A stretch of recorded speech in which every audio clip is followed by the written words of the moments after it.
Hello friends MiG 21 fighter plane वर्तमान crash हो जाइए। तो फ्रेंड्स यही लड़ुआ विमान श्रीनगर उड़ी हेले 7 किलोमीटर दूर में बड़गाँव में यह क्राश हो जाइए।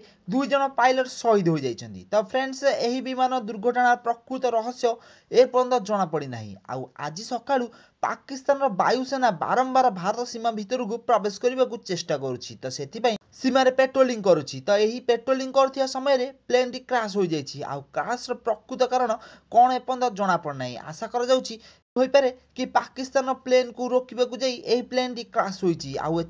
दुईटी पायलट शहीद हो जाइछन्ति। पाकिस्तान बारंबार यही प्रवेश करिया द्वारा सका वायुसेना पूरा सतर्क रही। कौन मुहूर्त में भारत पाकिस्तान मध्य युद्ध हो पारे। तो से आपण मैंने आम चैनल सहित जोड़ी रही था। आम मैंने आपण मान पाखे लाटेस्ट न्यूज आनिक पहुँचाऊँ। तो से आपण मैंने आम चैनल को सब्सक्राइब करनी आम चैनल सहित जोड़ी रही था।